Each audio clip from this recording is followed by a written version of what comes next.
We have all witnessed Vikings on TV and in films. However, portrayals of this ancient society are often more fictional than factual. During the day, a Viking man would typically work as a farmer, while his wife would manage the household and family. Nights were spent in a large shared room with the entire family, possibly including their goats. This is not the typical image that comes to mind when we think of Vikings. Today, we will explore the peculiar aspects of daily life in the ancient Viking culture. But before we get started, ladies and gentlemen, welcome back to Interesting Day. The Viking culture was incredibly savage. They took great pleasure in raiding their enemies, and the spoils of their plundering included prisoners, who were taken back to Scandinavia and sold as slaves called thralls. Viking warriors would sail across Europe, pillaging lands from Spain to Byzantium. Along their journey, they would traffic prisoners, particularly women, through an intricate network of slavery. Archaeological findings have revealed numerous iron slave collars and even suggested the existence of forced labor plantations in Sweden. As if that isn't horrifying enough, they also had a penchant for sacrificing their fellow human beings. Mass graves have been unearthed throughout Scandinavia, providing evidence to support the accounts of Christian chroniclers who documented the atrocities committed in the name of gods. It's no wonder why everyone lived in fear of being raided by Vikings. Although it is a mere myth that Vikings wore horns, the legendary Viking funeral was indeed a reality.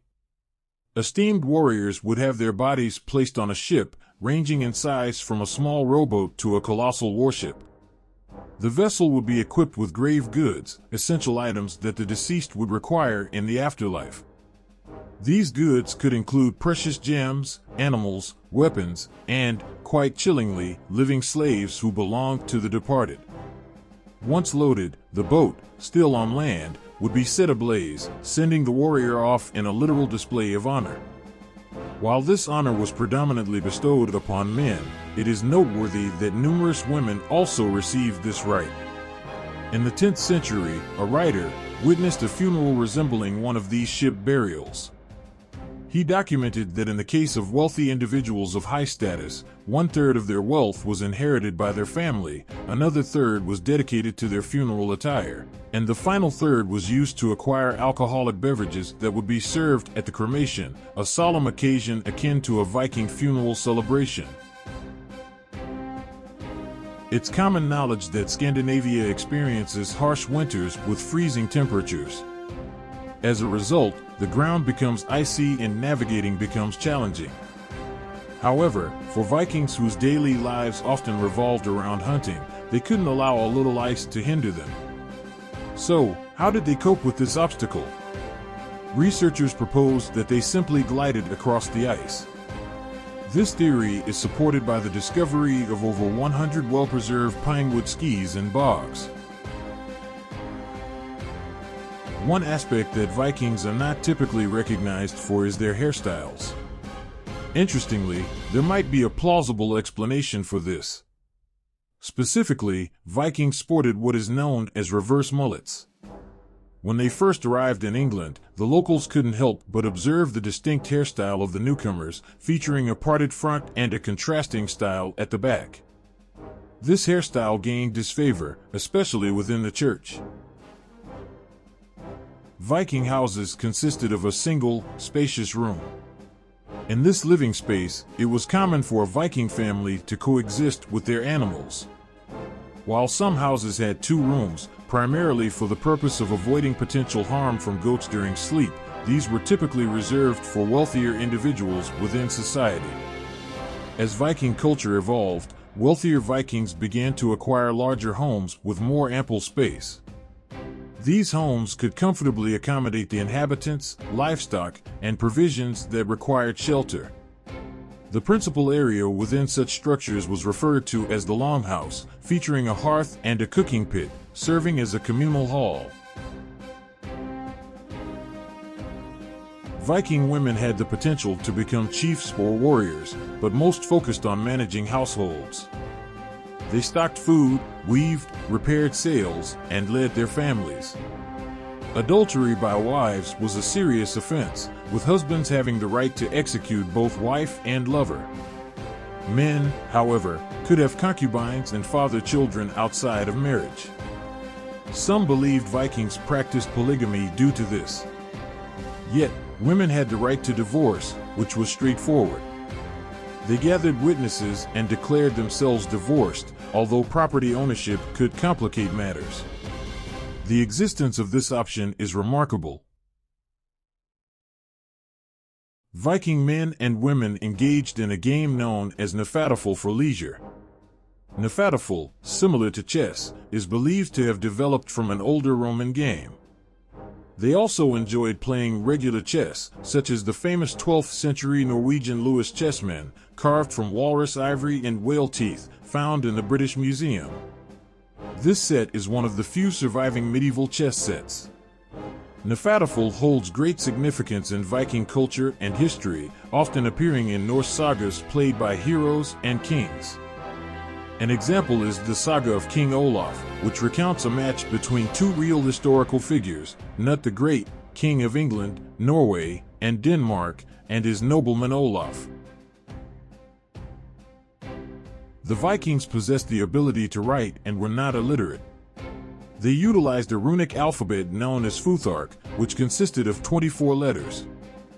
Both men and women were known to use Fuark, and it could be employed to write various Germanic languages. It is intriguing to note that Fuark runes have been discovered carved into stones across northern Europe. Archaeologists speculate that this practice may have held mystical significance. The Vikings valued storytelling and had skilled entertainers called skalds who recited long tales from memory. These stories passed down Viking culture, faith, and history. Skalds were associated with royal courts and would honor monarchs in their tales. Skaldic poems used kennings, concise phrases that conveyed vivid imagery. For example, death might be referred to as the sleep of the sword. Snorri Sturluson, a 13th century Icelandic scholar, wrote a textbook explaining Skaldic kennings and documenting Norse myths, preserving our knowledge of Norse mythology. Vikings, regardless of social status, had a protein-rich diet. Even the poorest had better food than English peasants.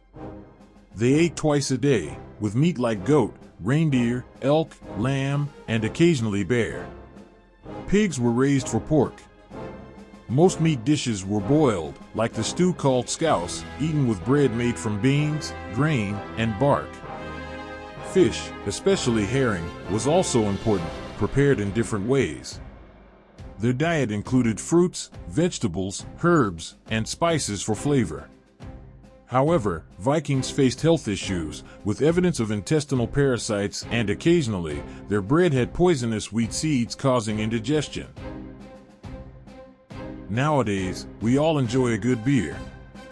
However, Vikings had a preference for an early version of beer called mead. Mead was made by fermenting water, honey, and yeast. It was a popular beverage during feasts and was believed to inspire great poetry. Mead had such a cultural impact that Norse myths even include a character named Heidrun, a magical goat that produced mead instead of milk. Vikings knew how to throw a party. Their feasts were grand celebrations filled with abundance. Typically hosted in a large longhouse by an important figure like a chief or king, these feasts honored various occasions such as harvest festivals, religious rituals, or personal milestones like weddings, births, or successful raids. Although the food was important, the true purpose of these feasts was to strengthen social connections in a positive way. Leaders and their followers could bond, political roles were reinforced, and alliances were formed, all crucial for maintaining Viking society and culture. Share your thoughts on how you would handle life as a Viking in the comments section below. Thank you for joining us on Interesting Day. See you next time.